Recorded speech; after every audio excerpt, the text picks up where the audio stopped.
Hello friends, मेरा नाम है रोहन और आज हम जानेंगे एटम्स के बारे में।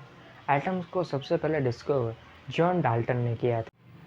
पहले के ज़माने में लोग ये माना करते थे कि एटम इंडिविजिबल पार्टिकल है, लेकिन फिर धीरे धीरे पता चला कि एटम को स्प्लिट किया जा सकता है। एटम्स के अंदर प्रोटॉन की खोज सबसे पहले सर रुदरफोर्ड ने की थी। उसके बाद इलेक्ट्रॉन की खोज सर जे थॉमसन ने की थी और फिर आखिर में न्यूट्रॉन की खोज सर चैडविक ने की थी। रुदरफोर्ड जे थॉमसन के स्टूडेंट थे और मिस्टर चैडविक रुदरफोर्ड के स्टूडेंट थे। एटम शब्द एंशिएंट ग्रीक शब्द एटमॉस से लिया गया है। एंशिएंट ग्रीक में एटमॉस का मतलब होता है एक ऐसा ऑब्जेक्ट जिसे काटा नहीं जा सकता। एक एटम नॉर्मल मैटर का सबसे स्मॉलेस्ट यूनिट है जो एक केमिकल एलिमेंट बनाता है। सॉलिड, लिक्विड, गैस और प्लाज्मा ये आयोनाइज और न्यूट्रल एटम से बने होते हैं। एटम्स इतने छोटे होते हैं कि क्लासिकल फिजिक्स के यूज से उनके बिहेवियर की सटीक भविष्यवाणी करना काफ़ी मुश्किल है। हर एक एटम के 3 कंपाउंड्स होते हैं, प्रोटॉन, न्यूट्रॉन और इलेक्ट्रॉन। हर एक एटम एक न्यूक्लियस और न्यूक्लियस के आसपास घूम रहे इलेक्ट्रॉन से बना होता है। न्यूक्लियस कई सारे प्रोटॉन और न्यूट्रॉन से बना होता है।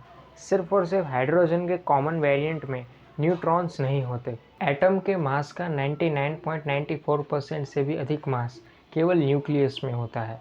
इलेक्ट्रॉन पर नेगेटिव चार्ज होते हैं, प्रोटॉन्स पर पॉजिटिव चार्ज होते हैं और न्यूट्रॉन पर कोई चार्ज नहीं होता। न्यूट्रॉन न्यूट्रल होता है।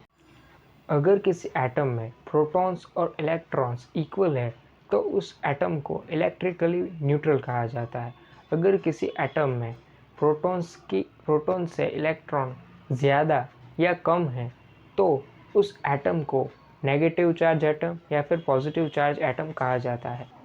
ऐसे एटम्स को ही आयंस कहा जाता है। एक एटम में इलेक्ट्रॉन इलेक्ट्रोमैग्नेटिक फोर्स से एटम के न्यूक्लियस की तरफ अट्रैक्ट करता है। न्यूक्लियस में प्रोटॉन और न्यूट्रॉन एक दूसरे को न्यूक्लियर फोर्स से अपनी तरफ अट्रैक्ट करने की कोशिश करते हैं। आमतौर पर न्यूक्लियर फोर्स इलेक्ट्रोमैग्नेटिक फोर्स से स्ट्रांग होता है। Nuclear force positive charge protons को एक दूसरे से दूर धकेलते हैं।